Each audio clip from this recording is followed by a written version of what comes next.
Olá! Hoje a gente vai mergulhar num assunto que afeta milhões de pessoas, mas que para muita gente ainda é um grande mistério, cercado de um silêncio bem doloroso. A gente está falando da endometriose, uma doença que pode ser muito debilitante e que representa um dos maiores desafios de diagnóstico da medicina hoje em dia.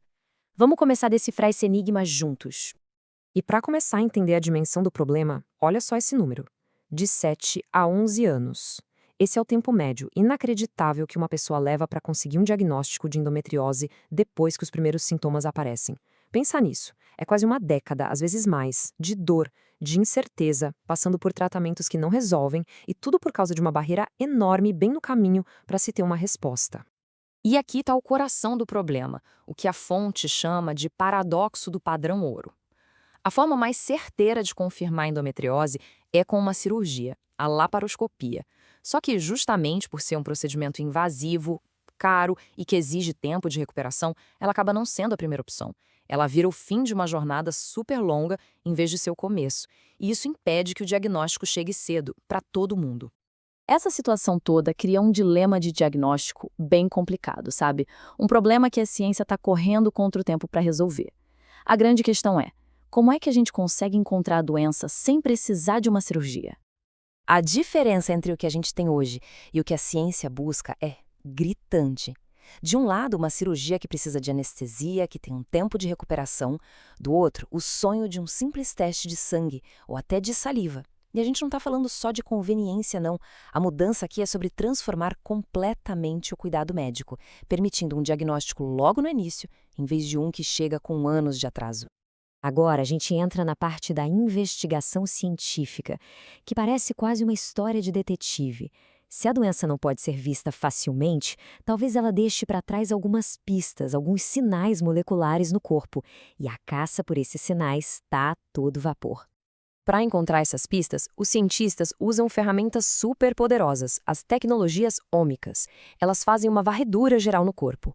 A proteômica, por exemplo, analisa milhares de proteínas de uma vez. Já a metabolômica estuda os metabólitos, que são tipo os resíduos das reações químicas do nosso corpo. A ideia é, com tudo isso, encontrar uma assinatura molecular, uma impressão digital que só a endometriose deixa. E isso tudo nos leva a um conceito que é uma verdadeira revolução: a biópsia líquida. A ideia aqui é que, em vez de tirar um pedaço de tecido com cirurgia, seja possível achar prova da doença numa simples amostra de sangue. Isso não seria só um avanço, seria uma virada de chave total no jogo. E uma das pistas mais quentes que surgiram são as células endometriais circulantes, as CSCs. Os pesquisadores descobriram que células do próprio tecido do endométrio estão lá, viajando pela corrente sanguínea de quem tem endometriose. Um estudo encontrou essas células em quase 90% das pacientes. É uma pista direta, sabe? É como encontrar o suspeito na cena do crime. E isso é especialmente poderoso para detectar a doença bem no comecinho. E essa caçada está dando resultados fantásticos. Um painel com 10 proteínas mostrou uma precisão quase perfeita para casos mais graves. As CS, como a gente viu, conseguiram identificar 4 de cada 5 casos em estágio inicial. E outras abordagens analisando metabólitos também parecem muito promissoras. Fica claro que não existe uma pista só, mas vários sinais confiáveis da doença espalhados pelo corpo. Mas a investigação não para por aí, não.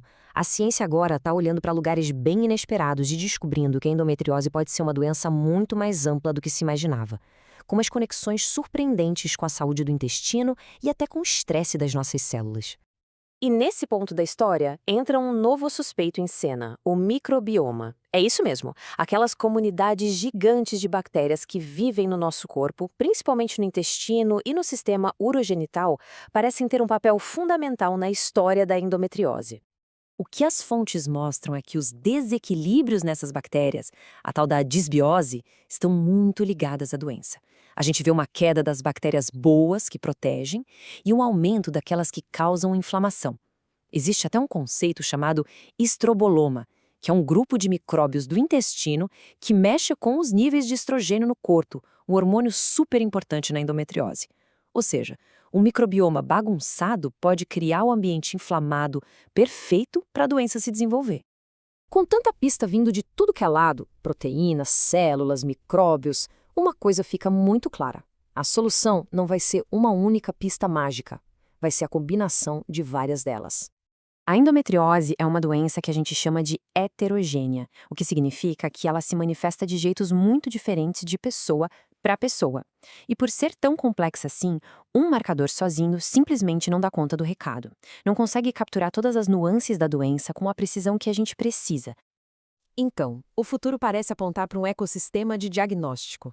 Imagina só, combinar as pistas moleculares do sangue com os dados clínicos da pessoa, o histórico, os sintomas, e aí usar a inteligência artificial para cruzar tudo isso.